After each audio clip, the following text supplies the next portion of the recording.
Eu vou falar precisamente de algo que ten que ver con esa maxia que é a fascinación que nos dá o de explicar o entorno que nos rodea. Ese entorno, en primeiro lugar, é o firmamento. O firmamento é o que todo o mundo ten enriba da cabeza, e fixados que en épocas non había luces, non había nin casas, era o primeiro que tiñamos a volta. Entón, a primeira explicación do mundo é decir quen somos, de onde vivimos e onde vamos. E para decir quen somos necesitamos saber onde vivimos. E se non onde vivimos tivo diferentes explicacións.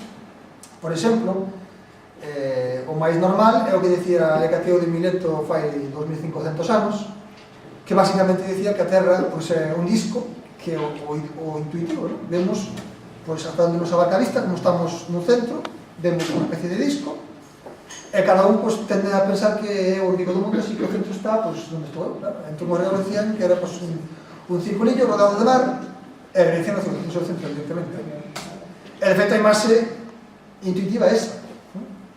Este é un cadro moi famoso, non é un cadro moi antigo, pero reflexa bastante ben o que a sensación, non? De que estamos rodeados por unha cúpula, vemos unha cousa negra, de noite, con puntiños, pero claro, a tentación é ir correndo a ver se podemos meter o dedo e pasar ao outro lado, non? Sobre todo que haberá ao outro lado desa cúpula e, sobre todo, a que distancia está esa cúpula, non? Esa forma de ver o mundo tivo diferentes problemas, porque, por exemplo, as persoas que estaban na ribeira empezaron a ver que cando se despedían dos barcos que marchaban cara dentro do mar, había un momento no que perdían a vela. Oídesme ben, verdad? Non falo ni alto, ni cerca, nin escupo en riba do micro. Bueno, pois, cando un barco marchaba, o asento que facía era ver que a vela iba desaparecendo, entón, claro, con ese principio lóxico, acababa dicindo que a Terra moi plana non debía ser. Entón, primeiro problema. E de feito, isto para nós pode ser algo estúpido, ridículo, que tontos, pensa que a Terra é plana.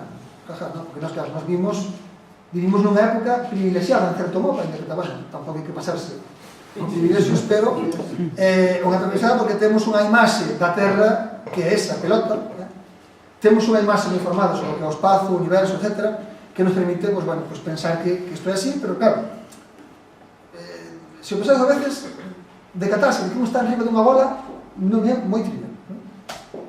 E de feito, quen primeiro se deu conta, se decatou, aparte de empezar a ver que o mar acababa tragando os seus barcos, foi alguén que veraneaba, por así decirlo, aquí. Esta vila chamábase Siena, está cerca do que hoxe é Asuán, unha gran presa que hai en Egipto, Nilo Baixo, onde aquela debía ser un sitio de turismo. Entón, esta persona, este grego, fixouse que no día do equinoccio do solsticio de verán, o solsticio de verán é o día no cal temos o sol máis alto no firmamento, pois ese día o sol caía a plomo nun pozo. El poñese dereito e non tiña sombra, porque o sol caía xusto a plomo. Como sabedes, nós vemos o sol inclinado, o sea, nós temos sombra porque estamos no hemisferio norte.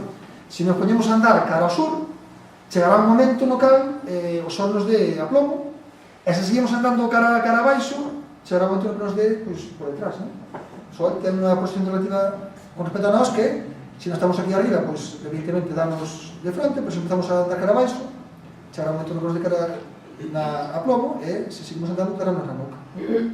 Ben, pero a posición do sol tamén se vai cambiando ao longo do ano, porque a Terra vai cambiando a súa posición relativa respecto ao sol, e, total, que o que quería chegar é que hai un momento no cal, nunha liña que se chama trópico, o sol cae a plomo nese pozo. O 23 de suño, o sol cae a plomo. Pero él, que viaxaba bastante, sabía e recordaba que se ia un pouco máis arriba, no Nilo, na cidade de Alexandría, el recordaba que o sol facía unha sombra con esa columna de Alejandría. Había unha gran praza, había unha columna, e facía unha sombra.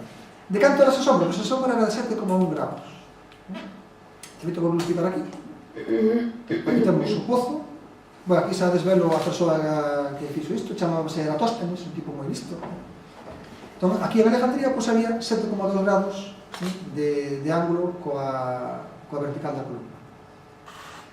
Isto, pois pode non dicir nada, pero se facemos un pouco de abstracción xeométrica, bueno, ao mellor non todo o mundo sigue, pero pensade que isto é unha raya, isto é un radio da esfera, entón esta radio que chega do Sol tamén chega paralelo, e este ángulo que fai o Sol coa columna é exactamente este ángulo que hai aquí.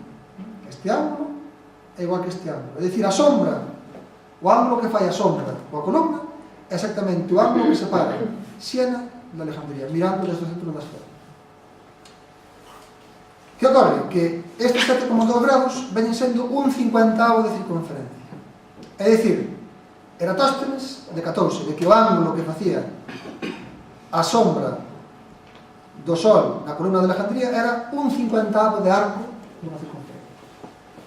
Entón me deducí, bueno, se é un 50avo, hai un 50avo de arco nesta pelota na que nos estamos vivindo. O que necesito saber é canto hai de Siena hasta Alejandría, e para iso mandou un escravo, e o escravo vaite e anda, conta, 800 km.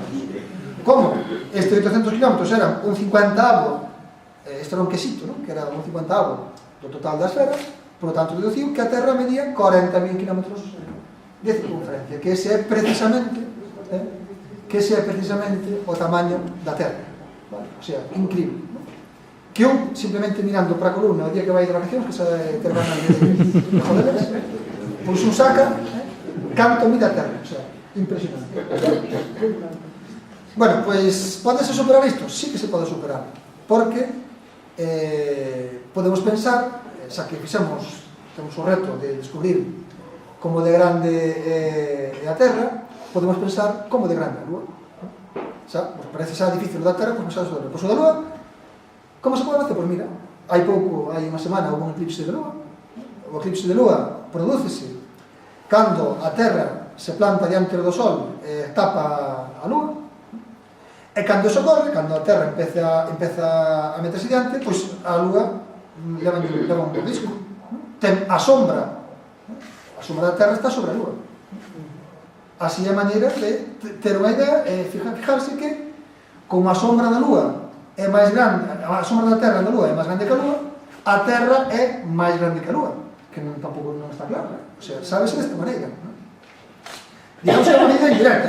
Imaginamos que hai un piollo na miña cabeza, o piollo está aquí e non me ve. Pero se eu me poño aquí, e o piollo está aquí, ve, oño, este tío ten napio, pois ve a sombra. Entón, empeza a deducir en base a sombra. Bueno, pois, simplemente vendo cantas veces máis grande a Terra que a Lua, que é 2,5 veces máis grande a sombra que a Lua, e facendo un razonamento que pode ser un pouco complexo, pero que vos vou a contar, ainda a risco de que desviarme. Cando hai un eclipse de Sol, que é o inverso deste, non? Temos o eclipse de Lua, que cando a Terra se pon entre o Sol e a Lua. Pero tamén hai eclipse de Sol, que é cando temos o Sol e a Lua se mete diante de nós.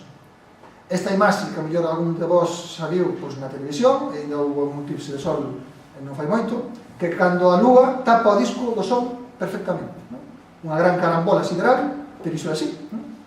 O diámetro da Lua, visto desde o noso punto, é tal que tapa o Sol perfectamente. Isto implica que se houbera alguén no espacio véndonos, vería que nese momento do eclipse que nos chega a nos hai un puntiño de nada, non? A sombra da Lua contraese un diámetro de Lua, e o efecto da sombra que causa o Sol é un puntiño nada máis, non? Que nos tapa a nós nada máis.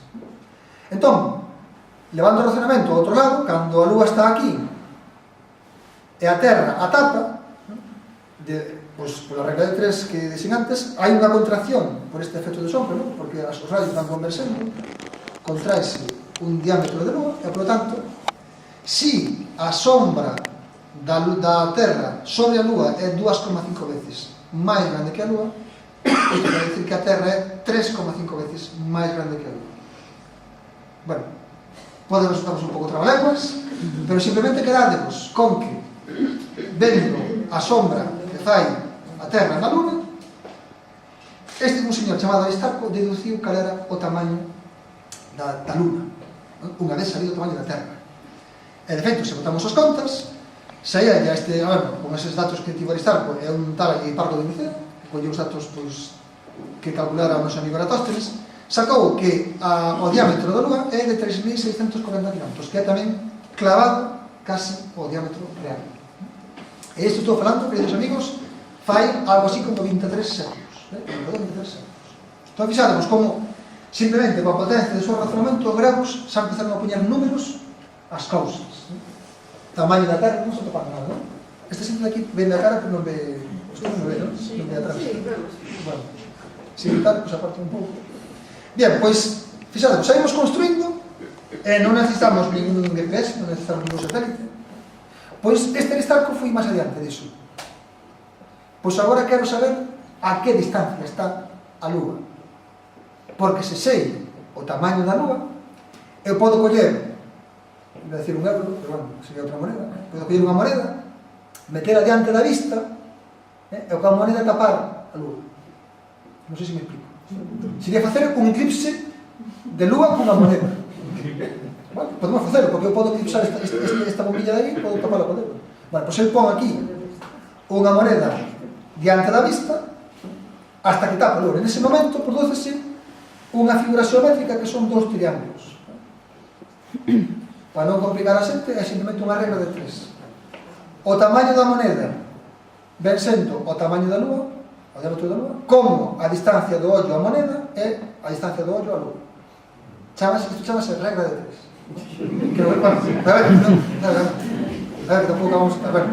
Pois con isto, con esta regra de 3, simplemente, debe ser unha semejanza de triángulo que se controlaba, Aristarco calculou a distancia que nos separa da Lúa, e aí saíron 400.000 km, e a real son 380.000 km. Só tivo un 5% de erro, que me parece flipante, tendo conta que o tío tiña a moneda que van da vista da napia, o sea, impresionante,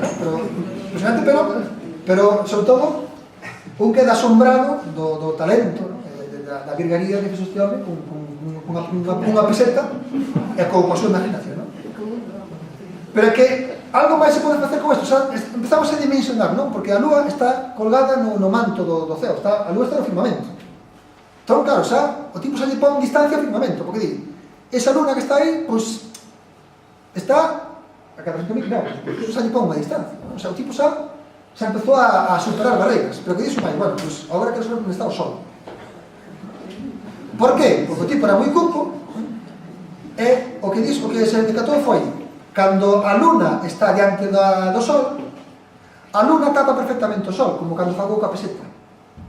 Entón, se eu consigo ter algunha estimación da distancia que me separa o Sol, poderei incluso calcular o tamaño do Sol. E ele fixo desta maneira a distancia. Iso.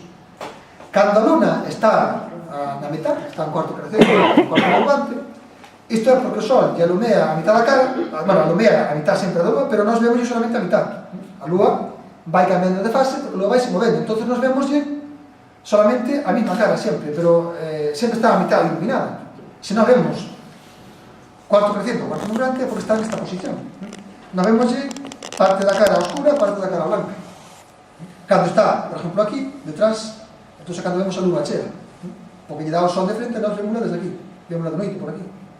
E cando está por aquí por diante, vemos luna nova, porque está alumbrándolle a cabeza e nós vemos o cubo. Bien, pois entón cando está aquí, el, simplemente con unha cuestión de semellanza de triángulos, por algo que se chama coseno, ou algo parecido que se chama coseno, sabendo a distancia da Terra a Lúa, e medindo este ángulo que separaba a Lúa do Sol, el podese deducir con unha conta moi fácil, a distancia que separa o Sol da Terra ou o que separa a Luna do Sol. Isto chamase cateto, isto chamase hipotenusa. Isto é un triángulo rectángulo. Entón, el decatouse que medindo isto podía sacarse a distancia e mediu. O que pasa é que, claro, o Sol está moi longe. Entón, este ángulo é bueno, casi 90. Non? A diferenza entre isto e un ángulo recto casi é unha merdinha. De feito, son 0,2 graus, que é imposible de medir. Pero, bueno, ainda así, con esta conta, sabe que o Sol estaba 20 veces máis longe que a Lúa. O sea, parecía xa unha borrada. Porque, claro, hoxe en día, pois falamos de 1000 km bueno, pois é moito ou non, pero claro, en aquelas épocas 1000 km era tremendo. Pero hai un experimento que demostra que a xente ata hai pouco apareábase en 10 km a redonda. É moi fácil, porque iso depende da mobilidade que tes. Se tiras andando ao cabalo, pois ligas a 10 km a redonda. O sea, non parece como diga que estás a 2 km e tes cabalo. O sea, entón isto tamén está demostrado, é un traballo moi bonito. Claro, pero imaginamos 20 por 400.000, son 8 millóns de kilómetros, que lle parecían como 8 millóns de kilómetros, o sea, me te caía na cabeza, ¿no?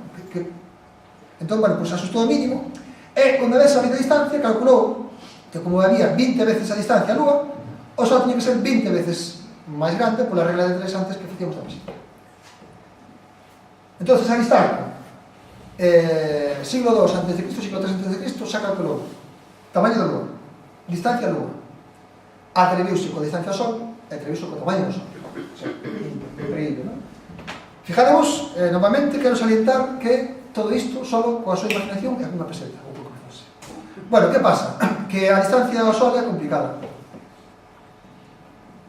Porque ese ángulo é moi pequeno, o Sol está moito máis longe do que pensaba Aristarco, e a xente decatábase de que ese erro tan pequeno no ángulo levaba a unhas fluctuacións moi grandes do valor, e ao longo da historia da astronomía hai unha serie de nomes ilustrísimos, que cada un deles intentou dar esa distancia. Non? Como vedes, hai nomes que van desde Aristarco, Arquímedes, Ptolomeo, Copérnico, todos eles intentaban afinar, pero era moi complicado.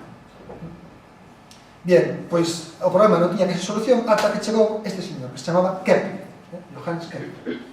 Xa nos estamos movendo, quizás a data na que viviu, século XVI, século XVII. Se pasaron casi 2000 anos. Digo isto sempre porque, bueno, ainda que a xente de secundaria sempre comenta nas aulas que o Renacemento foi un período importante, o Renacemento foi un período máis que importante porque se superou un período escuro en moitas partes do saber. É curioso ver como o saber humano agroma de golpe en todas as artes, na pintura, na poesía, na ciencia. Parece como se a humanidade se pusera de acordo para florecer nunha especie de primavera rara, non?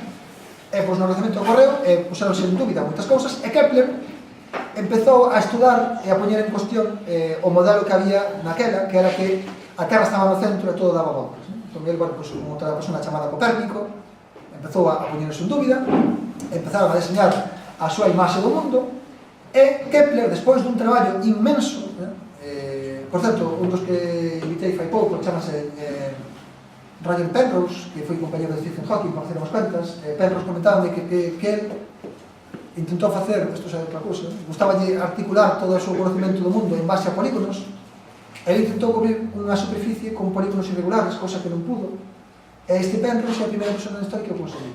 Entón estamos os dous a ver se encontramos un grabado de Kepler donde fixo esta historia, entón se encontramos, pois a teredes noticia. Pero empezar con paréntesis. Bueno, ok, que Kepler, despois de moito traballo, decatouse unha cousa, que existe unha relación constante entre o tempo que lle deba dar a volta a un planeta alrededor do Sol e o radio dese xiro. Non sei se me explico. O sistema solar é como unha rotonda. Hai o Sol que está no medio e o planeta está no alrededor. Pois Kepler decatouse de que o planeta que vira máis rápido, é dicir, o planeta que vemos que pasa máis rápido en torno a nós, é o que está máis cerca. É o que corre máis lento, é o que está máis longe. É a chamada terceira lei de Kepler. Isto é igual para todos os planetas. É dicir, se o tempo, bueno, en realidad a expresión matemática é o tempo que lle leva a dar a volta ao Sol ao cuadrado partido polo radio ao cubo. Pero este é para Marte, pois o tempo que lle levalle, pois 2 anos e pico partido polo radio ao cubo, pois eso dá un número. Pois a Terra levalle un ano e o radio 150 millóns de kilómetros, pois dá o mismo número que con Marte. Para Xúpiter, divides isto por isto, dá o mismo número que daba para Marte e para Terra. Saturno, igual, divides e dá o mismo número que daba para Marte, para Xúpiter, para Terra, para todos. Esta masia, a ele xa o fascinou, pero ele decatouse que había unha armonía perfecta, e veo despois un tal Newton, que descubriu todo o tinglado, decatouse que había unha forza da gravidade, todo eso, entón compuso todo, unha lei máxica, preciosa, pero o que vamos, que esta lei de Kepler permite decirnos que o que máis rápido dá a volta ao Sol é o que está máis cerca. Isto é importante, porque os planetas son algo moi visible no firmamento. De feito, ahora mesmo pode ver Venus bastante claramente, incluso Xúpiter. Son puntos moi brillantes que están no firmamento. Ven esas estrelas, hai unhas moi brillantes, pero hai un punto que ten unha luz máis morna, máis apagada, E de feito está aquí, pero dentro de 2 meses xa non está aí, móvese. Isto é un planeta, unha estrella errante, é un planeta. E daquela, pois, a xente xa coñecía e identificaba perfectamente os planetas visibles, toleaban un pouco para describir como se movían, pero acabaron descubrindo como se movían, dando voltas alrededor do Sol. Pero claro, ves un punto que está aí brillando como se fose unha estrela, ves outro punto, e parece que están pegados no mesmo marco do teito do ceo. Entón, el xa descubriu que non todos os puntos do planeta están a mesma distancia. Hai un planeta que está máis cerca e outro que está máis longe. Vale? Bien, que pasa? Que con ese método Kepler só albiscaba posicións relativas, solamente podía decir que Marte está máis cerca do Sol que Xúpiter, e que a Terra está máis cerca do Sol que Marte. Por exemplo, incluso podía sacar que Xúpiter está 5 veces máis longe do Sol que a Terra, ou que Saturno está 10 veces máis longe, pero non había maneira de sacarlo. O sea, mas non sei si, pero a Terra canto está do Sol. Bueno, pois iso que me resolviu foi un tal Cassini, Giovanni Cassini, que el, pois decatou unha cosa moi sencilla, que cando un está mirando, por exemplo, este señor que me está sacando aquí co vídeo, poño o dedo, e co dedo tapo o objetivo da cámara, cerro o ollo, non? Entón, con este ollo non estou vendo o dedo, non vexo a cámara, pero se cerro este ollo e abro outro, cambia a miña posición do dedo con respecto á cámara. Todo o mundo así. Pechado un ollo, buscar de algo, tapar de algo, chapar de luz, o meu ollo meu e tal. Pois ahora, cambiades de ollo, abrides un ollo, se vedes que a posición do dedo mudou, vale? Vale, mudou, né? Aquí como se entende? Temos internet aquí. Sí. Pronto, wifi. Bueno, compro a mesa. Bueno, pues era para poner unha cousa gráfica. Pero isto que estamos facendo é o que usan os astrónomos, chamase paralaxe. Por qué? Porque se poñe, por exemplo, aquí un lápiz. Estos son os ollos, un ollo aquí e outro ollo aquí. Vale? E aquí poño lápiz. Entón, se beso con este ollo o lápiz está pisando este lado da parede. Pero se ora pecho este ollo e abro outro, e beso o lápiz veré no outro sitio. Cambia a foto que eu fago, con un ollo e con outro, vale? Vedo, se un día estamos no baño e tedes destes azulejos que son unha raya, mirad así, pa liña de azulejos, e veredes como tedes unha raya de azulejos por un lado e outra raya de azulejos por outro. Os ollos cada un ten unha visión. O cerebro isto, pois se integra de todas formas, vale? Bueno, pois isto foi o que pensou Cassini. Entón Cassini dixo, pois, evidentemente, cerrando así o ollo e cerrando así o outro, estou vendo o planeta Marte non cambia de posición por respecto ás estrellas. Pero, que pasa se eu me puña a mirar o planeta Marte desde París, que vexo así, se vexo o planeta Marte en relación a esta estrella, desde París, eu vexo isto, vexo que está aquí Marte, e vexo que aquí está a estrella, vale? Estou aquí, vexo Marte, e esta estrella que lle dirá, isto sería a parede, digamos, ¿no? A parede de fondo, isto sería o dedo, ¿no? Vale? Pero, se mando a un rapaz do meu grupo ás Antillas, o sea, ao Caribe, el rapaz mira Marte desde as Antillas, como as Antillas está separado de París por unha distancia bastante grande, igual vexo algún cambio na posición de Marte con respecto ás estrellas. E, efectivamente, o chaval viu que mirando Marte desde as Antillas, pois vía que cadraba a estrella no outro lado. Seguides isto que vos estou dicindo? Isto, miro así, como estrella cambio de ollo, entonces cambia a posición do dedo. Pois isto é o mismo. Chamase paralaxe. Bueno, pois simplemente vendo iso, el conseguiu calcular a distancia que nos separa de Marte. E unha vez que soubo a distancia que nos separaba de Marte, soubo a distancia que nos separaba a Terra do Sol. E así, el por fin lle puso dimensión ao sistema solar.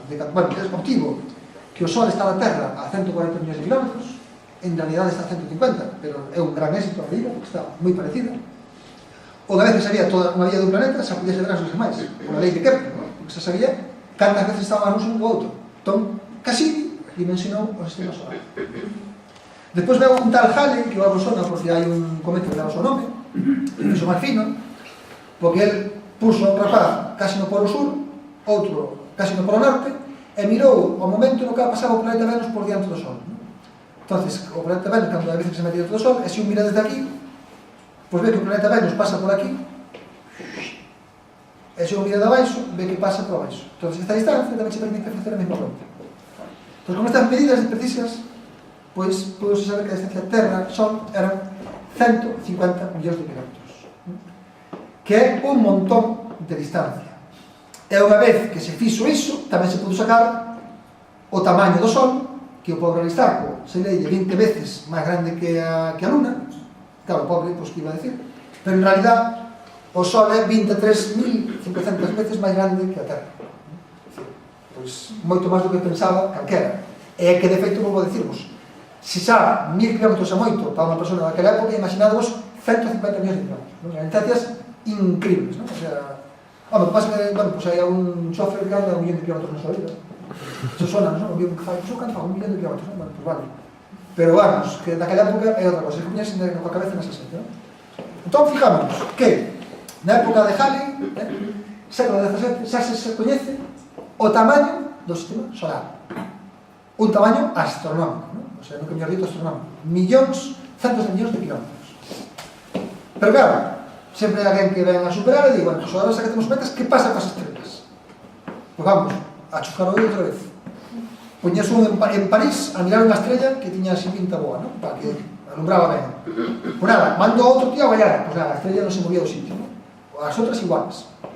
Entón, non había maneira de facer hasta que algún se te ocurriu, pois vese, dixo, pois en vez de facer na Terra, vamos a facelo coa órbita da Terra. É dicir, cando a Terra está en xaneiro, está ao lado do Sol. Cando está en xullo, está no outro lado do Sol. É dicir, a Terra é esta, e a Terra orbita alrededor do Sol, vale?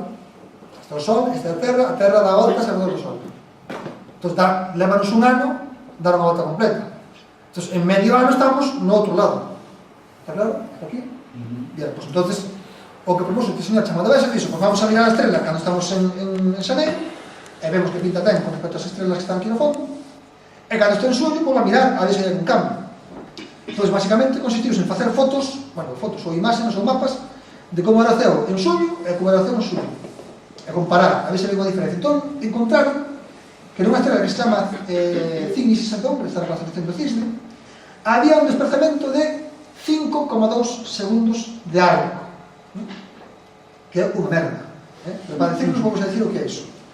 Primeiro, botando as contas, a él saiulle que a distancia que separaba a Terra desa estrela era de 657.000 veces a distancia Terra-Sol, que xa era de 150 millóns de kilómetros. O sea, multiplicado 150 millóns de kilómetros por 657.000. Sale vos un número que non cabe na calculadora.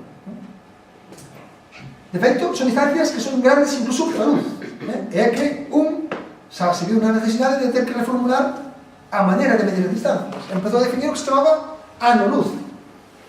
Un ano-luz é unha distancia que describe o camiño que anda a luz durante un ano. O sea, para que vos facades unha imaxe, a luz da Terra á Lúa levalle 1 segundo e pico. 1 segundo. E chega daqui a Lúa. Imaginamos un ano. O sea, ponemos o cronómetro, 1 segundo, está na Lúa. Pois ahora, co cronómetro esperado un ano, hasta o ano que ven. A ver onde vai a raio de luz, non? Se chegou 1 segundo a Lúa, non? Bueno, pois se multiplicades, sabemos que esa distancia de 9,46 billóns de kilómetros. Un ano de luz é 9,46 billóns de kilómetros, que é unha distancia xa que me cabe na cabeza. Por certo, esta estrella que encontrou Bessel estaba a 11 anos luz.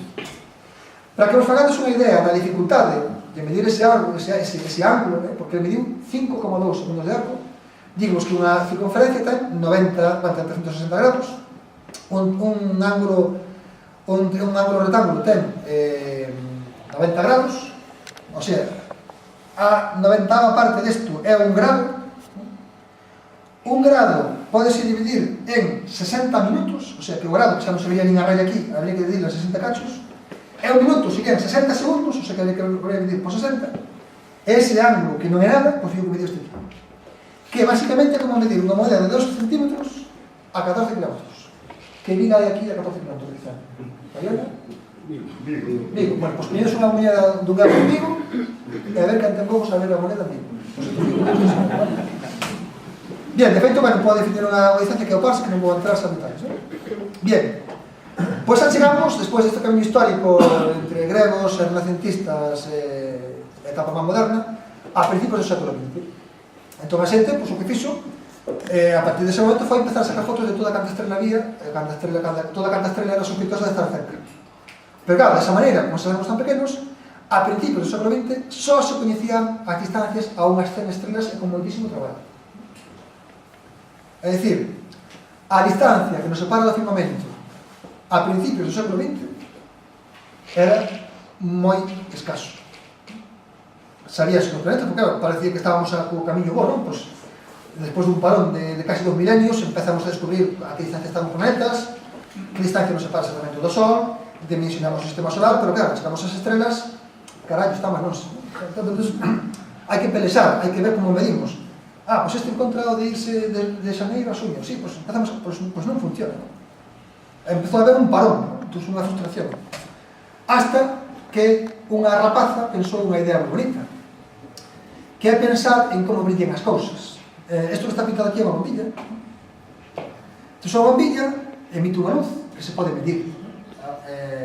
A unidade de luz chamase candela. É unha candela na sala? Non, bueno. Pois candela, se tedes unha amiga candela, é a unidade do Sistema Internacional de Medida de Luz. Bueno, pois unha bombilla emite unha luz que emite, por así dicirlo, emite en formato de ondas. É como se tiramos unha pedra nun lago, e esa pedra tirando no lago fai unhas ondas circulares, non? Bueno, pois a luz, digamos que se propaga desa maneira, non? Circular. Entón, a medida que medra esa esfera, ese círculo, o seu tamaño tamén medra, o tamaño da esfera medra, non? Bueno, pois por un razonamento que ten que ver con iso, se unha chega a luz a mitad de distancia, a cantidade de luz que eu mido aquí é o cuadrado, non? É dicir, se divido a distancia por 2, se acerca a distancia da bombilla e a divido por 2, a cantidade de luz que recibo multiplícase por 4. Isto é complexo, vale? Pero simplemente quedamos que se a luz a poño máis cerca, eu vexo máis luz. Estou entendendo? E se a luz a poño máis longe, vexo máis longe. Bueno, pois hai unha especie como de, non é regla de 3, é unha regla cuadrática. A maneira de saber por unha proporción simple, como brilla máis unha cousa a medida que a vou acercando, vale? Que pasa? Que isto podría nos dar unha pista para dicir, pois, as estrellas que brillan máis están máis cerca, as estrellas que están máis longe están máis longe. Ben, en principio, pero, ollo, hai un problema, que é que non todas as estrelas son iguais. Non todas as estrellas son iguais. Hai unhas que son enormes, outras que son unha minchurra, entonces, pois, claro. Pero isto chegou esta chica que se chama Henrietta Leavitt. Esta chica, pois, encontrou unha maneira de salir do problema, non? De saber de que estrela cada estrela. Ela estudiou estrelas pulsantes. Hai estrelas que, por así dicirlo, respiran. Aumentando e disminuir. Aumentan e disminuir. Entón, aumentar e disminuir, aumentar brilla máis e disminuir brilla menos. Entón, que pasa? Isto, pois, vai por tamaños, o tamaño importa. Por exemplo, Pau Gasol, que mide 2,15 m, móvese lento, comparado con un base que mide 1,60 m. Entón, o que é máis pequeniño móvese máis rápido, o que é máis grande é máis mangallón, móvese máis lento. Pois coas estrelas pasa igual. A que é máis mangallona, pois móvese lento, e a que é máis pequena, vale? Entón, ela conseguiu determinar que en función de como brillaba a estrella, pois sacar o tamaño.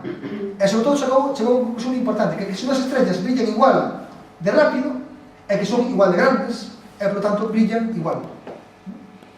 Entón, se ela había unha estrella que aquí oscilaba pois a unha vez por día, e ali encontraba outra que brillaba unha vez por día, ela sabía que esta estrella que brilla unha vez por día é igual que esta que brilla unha vez por día, porque é igual en tamaño e por tanto igual tamén en brillo, porque todas as estrellas están feitas do mesmo.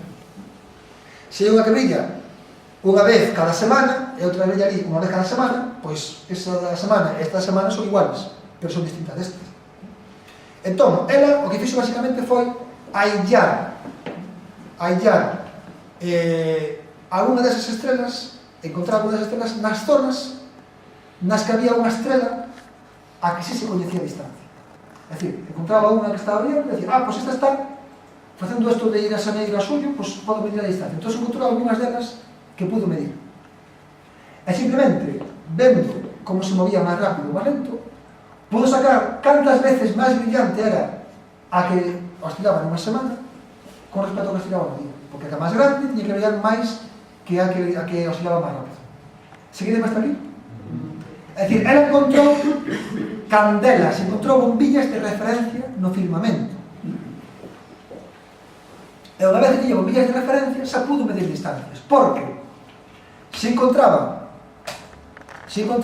por exemplo, unha estrella que brillaba, que cambiaba o brillo unha vez por día, e para esa estrella medía, e para esa estrella medía 4 de luz.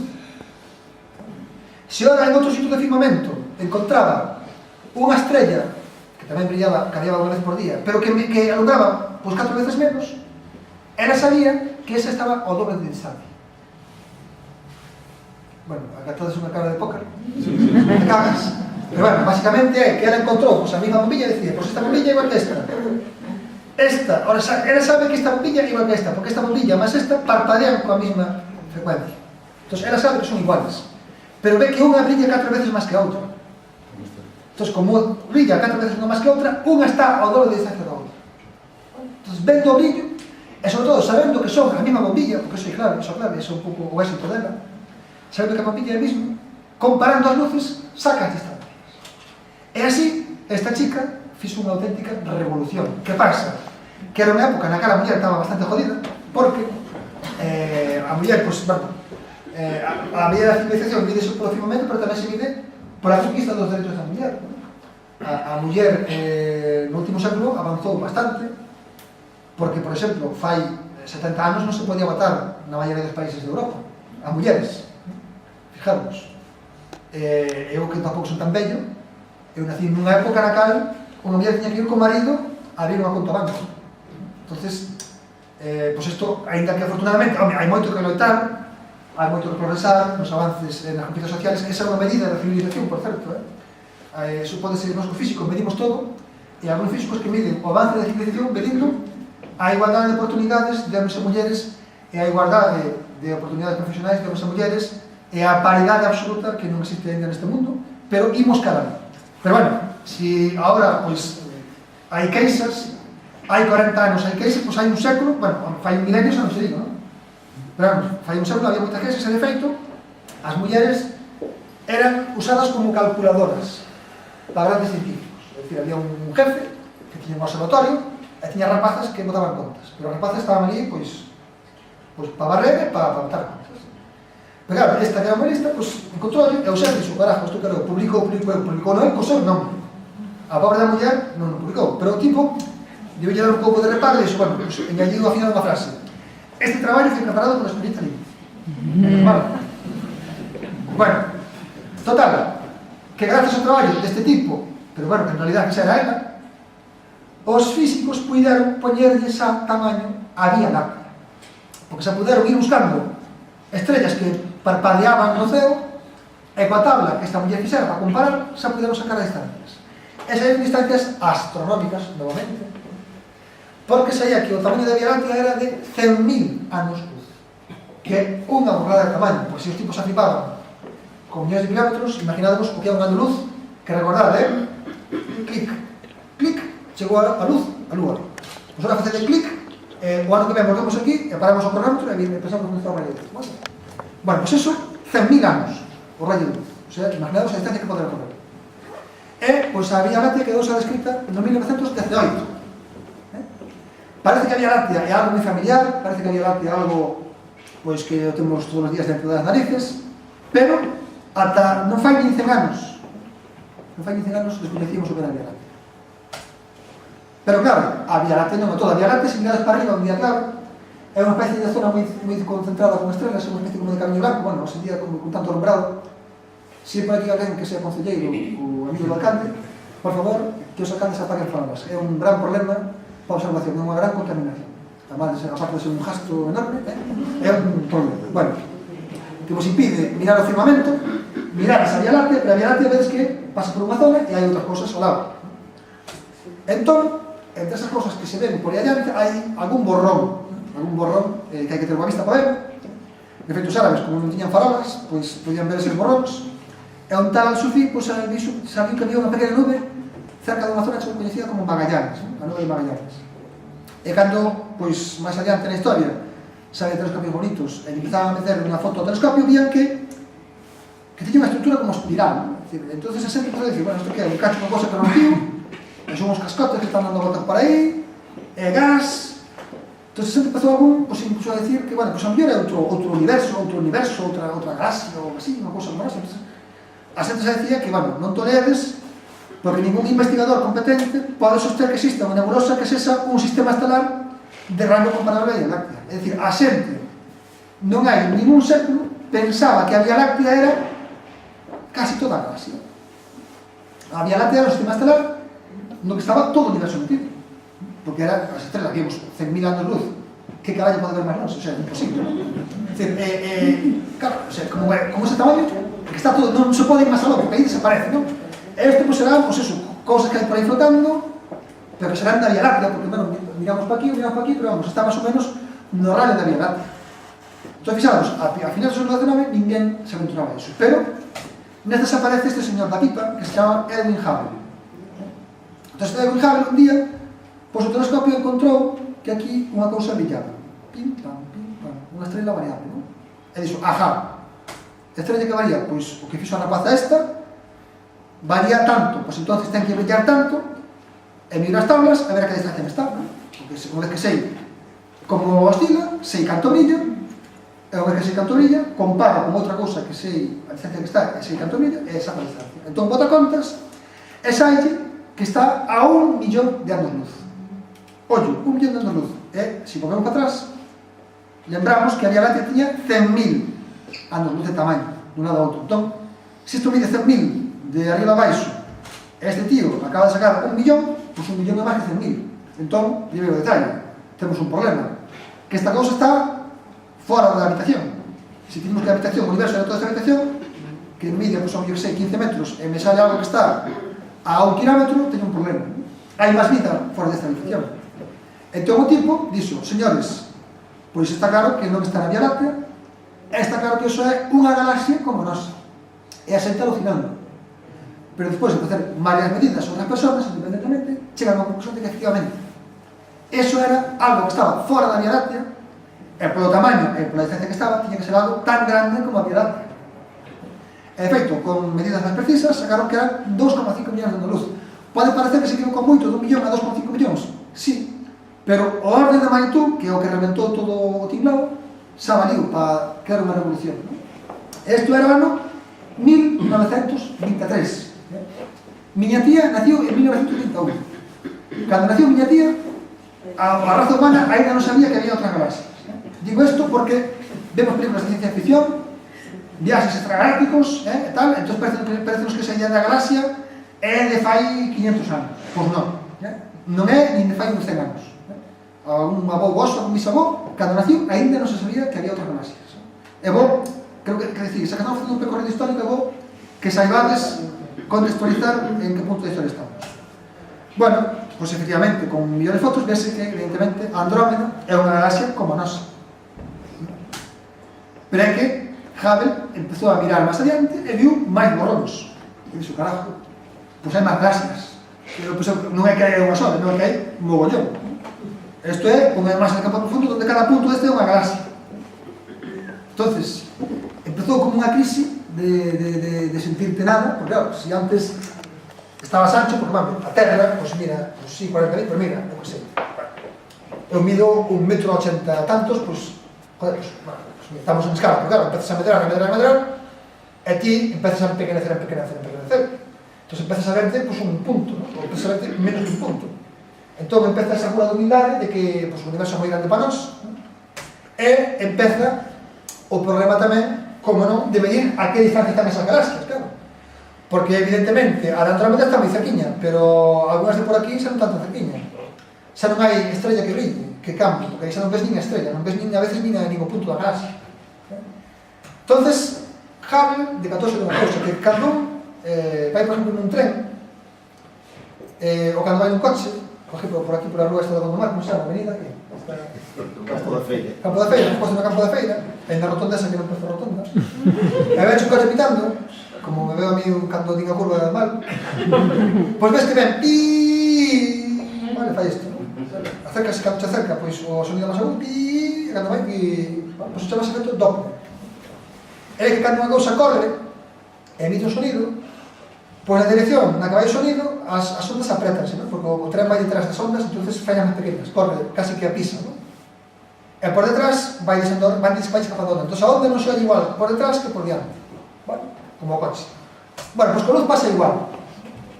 Se a cousa que che emite a luz está escapando de ti, a luz é vermella, digamos que sea vermella un pouco, e se a luz se acerca a ti, faise máis azul. Entón pode medir se unha luz se está alonxando ou medindo, vendo, non se ve como a luz, e vendo se está, o que chamamos os físicos, corrido ao roxo ou ao azul. Feito unha estrela, ten uns elementos, hidrógeno, outros elementos que teñen, por así dicir, un DNI. Entón, a xente sabe o DNI das estrellas, e sabe o DNI das galaxias. Pero se ese DNI, cando se esa foto, está corrido, vendo como ese corremento, pode saber se está escapando de ti ou se está vindo para ti. É dicir, como se te pos cos ollos tapados, cando non apagadas, na rotonda esta, polo menos, e poñemos aí, a ver, en función de como me invita o coche, vou a ver se me vai atropellar ou se non me atropella, non? Entón, se me envía, coño, me para min, se vai ir, pois sí que marcha, non? Entón, vendo, así, se marcha ou se ven, co oído, pois co ollo tamén se pode saber. Entón, Hubble fixo eso, dedicouse a medir corrementos a vermello. E o tío encontrou que só había corremento a vermello, o sea, que ninguén se acercaba a nos, o tío flipaba, non? O sea, como se nos estuveran asco, non? A galaxias. Todo quis que marcha de nós, todo. Non había galaxia que non marchara de nós. Entón, bueno, pois, empezou a botar contas, unha especie de cousa parecida ao que será este chico Coruz, vendo a Andrómeda como pois empezou a tal, e sacou unha lei que lle permitía sacar a distancia que nos separa unha galaxia. Esa lei é a lei de Hubble. É unha lei da máis proporcional, é dicir, o corremento vermello, o grado de corremento vermello, dá un grau de separación ao noso punto de medida. E ademais, as galaxias que están máis longe de nós, ainda por riba, son as máis corridas. É dicir, as que están máis longe escapan máis rápido de nós. Se saca unha medida para medir a distancia da galaxia, vendo o corremento, pero ademais o tipo observou que as que estaban máis longe, ainda por riba escapaban máis rápido. É dicir, canto máis longe, o que é máis longe, máis rápido vai de nós. O que é un pouco chocante. De feito, bueno, establecido pois unha lei, non? O corremento vermello dunha galaxia é proporcional á distancia que esta nos separa de nós, que é un novo medido de distancias, vale? Moi ben, porque ademais, ollo, o universo expándese, porque esa cousa que tiñamos na cabeza de que as galaxias estaban quietas, pois non, chico, escapan, hostia, me porreo, o sea, que xa houve que medidas o distancia, porque agora cando vas medir, resulta que escapan. O sea, fijademos o follón que se armou, o tipo se armara o follón, era un pouco fiorero, non? Primeiro era o follón con a galaxia, dicindo que hai máis galaxias que un, e ainda por riba nos di isto. Entón, claro, houve unha gran crise, outra vez, existencial, non? Isto foi unha cosa de psiquiatra, non? Son 20, non? E, bueno, pois esa crise merece unha homenaxe, de feito, pois cando a NASA lanzou o telescopio orbital, que tantas contribucións fixo ao saber, púsolle o seu nome unha moi merecida homenaxe, que estivo ameazada, por certo, isto xa un cotilleo, que é un medio cotilleo por culpa deste señor, por culpa del non. Porque este señor era un cura belga. Este señor era moi listo e dedicouse a facer contas sobre a teoría da relatividade de Einstein, non? Entón, facendo contas e vendo os datos astronómicos, este señor chamado Lemaitre, Georges Lemaitre, descubriu isto do corremento vermello antes. O sea, isto de que as galaxias fusen de nós, ele encontrou 2 anos antes que Hubble. Hubble encontrou no 99 e descubriu no 97. O que pasa que ele publicou nunha revista, bueno, pois non era ambicioso, pois o que faría sería dar misa ou o que sei, e publicaba pois na folla parroquial de ali ou nunha revista de por ali. Bueno, claro, Hubble xa era un tío profesional, publicou nunha revista norteamericana potente, entonces Hubble quedou como gran héroe, e este que fixera o traballo antes, pois ninguén sabía dele. E de feito, 4 anos despois publicouse a traducción do artículo deste señor nunha revista norteamericana, pero as follas claves non estaban. Entón, isto descubriuse fai 6 meses, foi un follón que te cagas, porque incluso houve xente que, claro, vía a man negra de Hubble, como era un sello importante, pois tiño visto a un amigo na revista e dixo, ostra, este vai me joder a mí, tal, quite de follas, que se nos explicara que para na parroquia, tal. E claro, algos un follón, incluso se pediu a NASA que quitase o nombre do telescopio, xa morto, tío, imaginados, que E isto é de aí poucos meses? Fai 6 meses. Pero fai 2 meses encontrouse unha carta, porque todo un follón que todo o mundo se puso a buscar, do propio cura, dicindo que por favor lle quitaran eso, porque os datos tampouco eran tan precisos, e tampouco, o sea, o tipo non se daba cuenta, e Él mismo pediu que lle quitaran as follas, porque tampouco quería, xa estaba feito. Mira, a mí que máis me dá? Bueno, o sea, esto os sentido non pasa, os científicos somos extremadamente competitivos, levamos un cuchillo nos dentes todos os días para apuñalar a aquel que vai por diante, pero este home, pues era cura, evidentemente, pues aí demostra a súa voz cristiana. Bien, total, que, volvo ao demografío, non esquezamos o de antes, que o universo se expande, primeiro, e ademais expándese en función da distancia a nós, que iso se é como máis complicado ainda, é dicir, canto máis máis raro. Entón, isto foi un gran problema, e uns anos antes, este señor tuvera un problema parecido no papel, que el, cando deseñou unha teoría moi bonita, que se chama teoría da relatividade, tamén te salía que o universo se inflaba, porque para así dicirlo, el, na súa descripción do mundo, aparte de meter, pois, os metros que hai para diante ou para atrás, os metros que hai á dereita e á esquerda, e os metros que hai arriba e abaixo, largo, ancho e alto, que eran as coordenadas con as cales se describía o mundo, pois este metió o tempo. Por unhas cuestións que terían que ser de outra charla, distinta. Pero, bueno, metiu na súa barra de medir o tempo. Entón, esa barra de medir o tempo, como leva o tempo medido, a barra de medir aumentaxe. Isto é como se poñemos unha levadura no pan e o pan medra, pois unha cosa parecida. Pero non porque, claro, neste caso é un pouco complicado a base esa, pero non é que se traia este momento, é que o universo infla, porque infla a regla. O universo é unha cosa que naciu e o tempo é parte dele, e o tempo é pois esta cosa que está inflando. O universo está inflándose, ele, de seu, porque unha vez que iniciou o tempo é algo que vai inflando o universo. Entón, con esta imaxe, Einstein, que se chamaba o señor, decatouse de que por fin a súa imagen era correcta, porque ele sabía que as galaxias, por así decirlo, como algo pintado no exterior deste globo, e se un empeza a separar, as galaxias que están máis longe, pois o globo hincha máis polas partes de fora, entonces estas partes de fora se separan máis. Se nós estamos aquí, por así decirlo, e o globo se está inflando, o punto que antes estaba moi cerca de nós, pois agora está máis longe. Pero que ademais todo está máis longe de todo. Non é que nós sexamos aprestados, é que nos imos a outro punto, e poñemos aquí a mirar, e tamén todo escapa de nós, porque estamos no mesmo globo, e o globo infla, entón se inflar, pois o plástico expándese e estamos máis separados uns de outros. Non é que se separen de nós, é que todo se separa de todo. Entonces, el que tuvera que facer unha apaño na súa ocasión para arreglarlo, pois dixo, coño, pois mira, tío, ahora o Javier este acaba de dicir que a miña ecuación estaba ben. Por certo, isto crea un problema, que unha vez que se chega ao tema este de que o universo se está inflando, a xente dice, pois se xa está moi inflado, fai 1 millón de anos estaba menos inflado, e fai 10 millóns de anos, menos, e fai 1000 anos, menos. Entonces, empezas a pensar cara atrás, e dices, isto tuvo que ir reducindo, e claro, o cura de antes. O cura de antes, que se da cuenta en a súa casa, dixo, este inflado tivo que ter un comezo. Porque se ahora é grande, máis grande que antes era máis pequeno. Entón, foi cara atrás, dixo, pois isto tuvo que salir dun puntiño, ¿no? Entonces, de feito, publicou un artículo pues, moi conocido, moi famoso, hipotetizando que o universo poseía pois, dunha cosa moi pequena, ¿no? Dunha cosa máis, o de pequena tamaño é unha cosa un pouco complicada de decir, porque o tempo é máis establecido, pero vamos, digamos que é algo que naciu pois dunha cousiña máis pequena que agora. E de feito, pois o cura armou outra vez, un follón que te cagas, e de feito, no ano 49, ainda sendo non quería, é un tipo chamado Fred Hoyle, que é un tipo moi famoso, dixo, este cura está taladrando, isto é, que foi un Big Bang, que foi un gran estalido, non? O sea, que claro, como se fora, porque a imagen, claro, é unha cosa que está empezando, pois chega somente no que empezou, e de repente todo, boom, non? Explotar para ir expandíndose. Entón, o tipo se le tiro pola culata, no camiño dentro, porque o do Big Bang, que dixo de coña, para joder ao outro, quedou como un nombre do Big Bang. É a famosa teoría do Big Bang.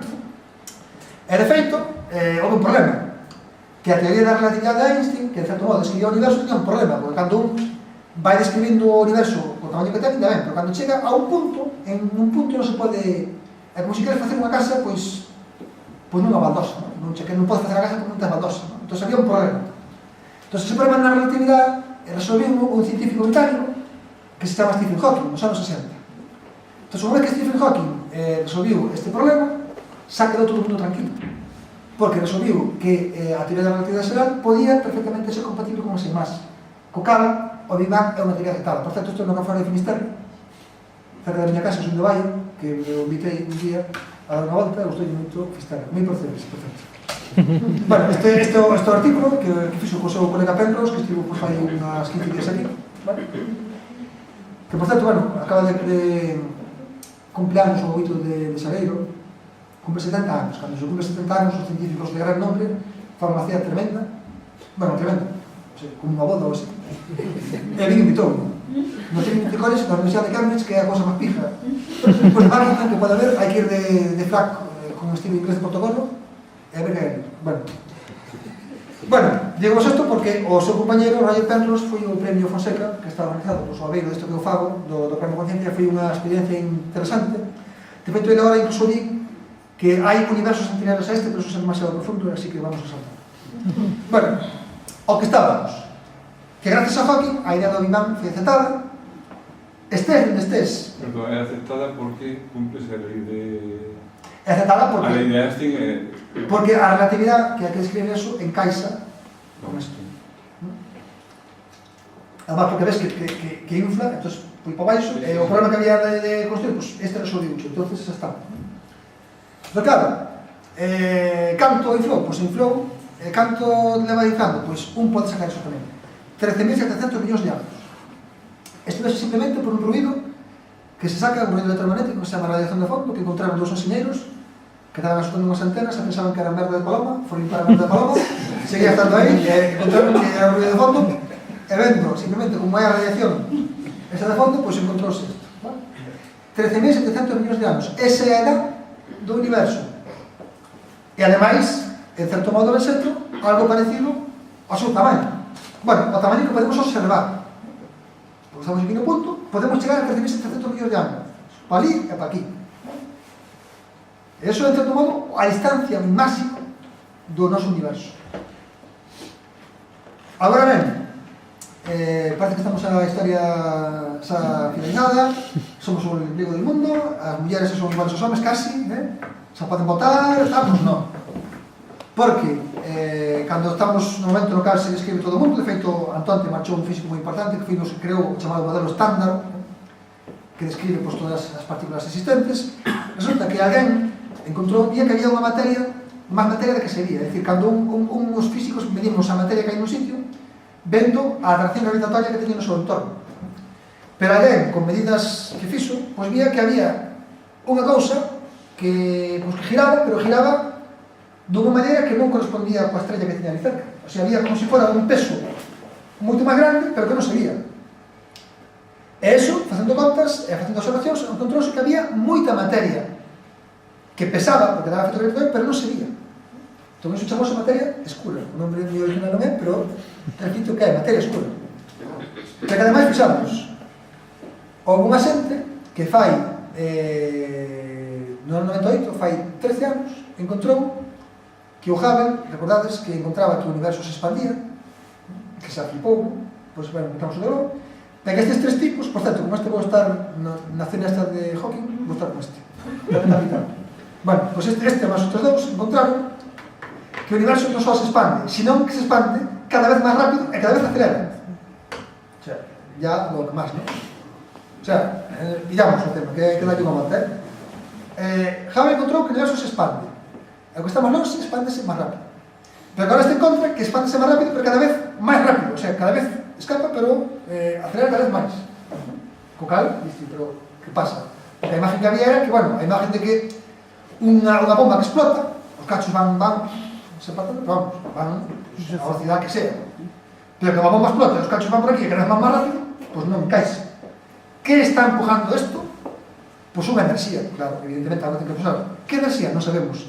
Que nombre te poñemos? Escura.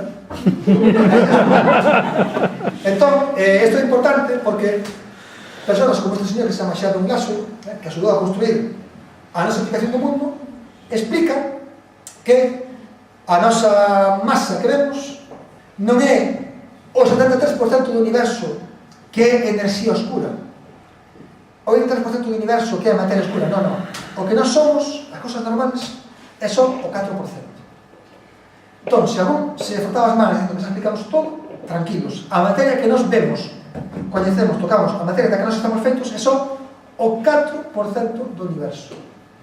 O 96% restante non temos nin puta idea do que é. Nin idea. Bueno, sabemos que hai unha cosa que pesa, que é materia. Pero non sabemos que non é materia como a que nos conocemos. É o máis friki saber que hai un montón de enerxía que é o 73% do universo que a gran maioría non temos ni idea. O sea, sabemos porque este tío, que vou ver da CEA, encontrou que o universo marchaba cada vez rápido, porque é algo que os pulsa, pero se non había maneira de saberlo. Entonces, pois, eso, rollo, aquí quedamos. Desde un poco de pero...